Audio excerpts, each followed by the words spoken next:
பொதுக்காலம் 16ஆம் வாரம் வியாழன். முதல் வாசகம். பொங்கி வழிந்தோடும் நீரூற்றாகிய என்னை புறக்கணித்தார்கள். இறைவாக்கினர் எரேமியா நூலிலிருந்து வாசகம். அதிகாரம் 2.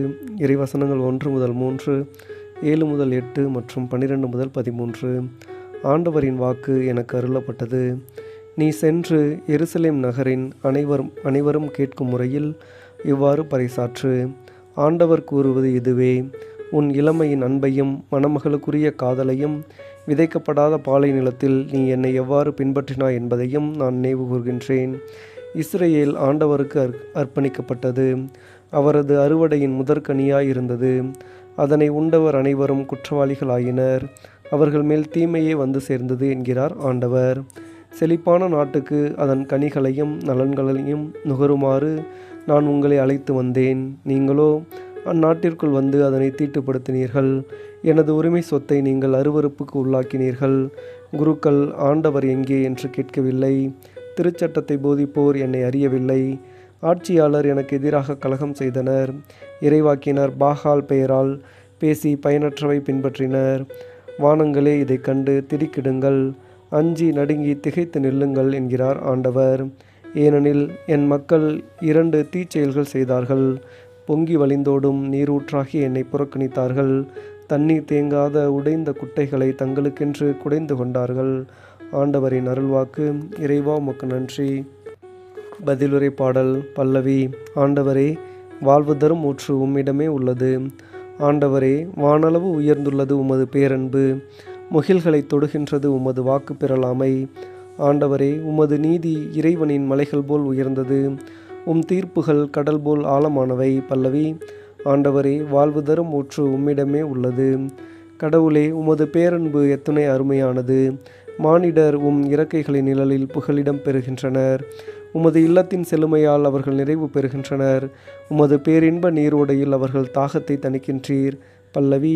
ஆண்டவரே, வாழ்வு தரும் ஊற்று உம்மிடமே உள்ளது. ஏனெனில் வாழ்வு தரும் ஊற்று உம்மிடமே உள்ளது. உமது ஒளியால் யாமும் ஒளி பெறுகின்றோம்.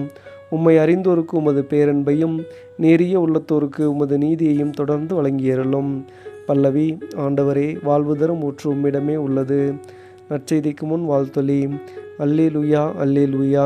தந்தையே, விண்ணுக்கும் மண்ணுக்கும் ஆண்டவரே, உம்மை போற்றுகின்றேன்.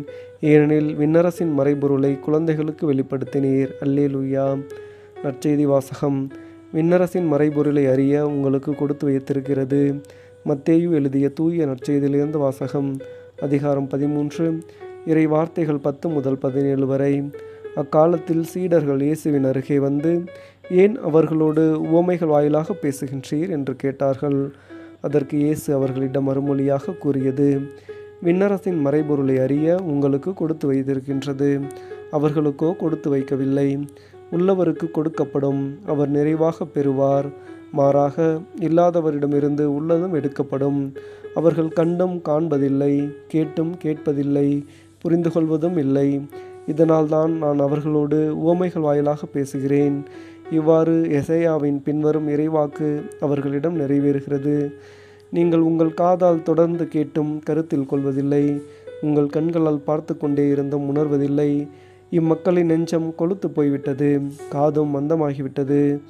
இவர்கள் தம் கண்களை மூடிக்கொண்டார்கள். எனவே கண்ணால் காணாமலும், காதால் கேளாமலும், உள்ளத்தால் உணராமலும், மனம் மாறாமலும் இருக்கின்றார்கள். நானும் அவர்களை குணமாக்காமல் இருக்கின்றேன். உங்கள் கண்களோ பேறு பெற்றவை, ஏனெனில் அவை காண்கின்றன. உங்கள் காதுகளும் பேறு பெற்றவை, ஏனெனில் அவை கேட்கின்றன. நான் உறுதியாக உங்களுக்கு சொல்கின்றேன், பல இறைவாக்கினர்களும் நேர்மையாளர்களும் நீங்கள் காண்பவற்றை காண ஆவல் கொண்டிருந்தார்கள், ஆனால் அவர்கள் காணவில்லை. நீங்கள் கேட்பவற்றை கேட்க விரும்பினார்கள், ஆனால் அவர்கள் கேட்கவில்லை. ஆண்டவரின் அருள்வாக்கு. கிறிஸ்துவே, உமக்கு புகழ்.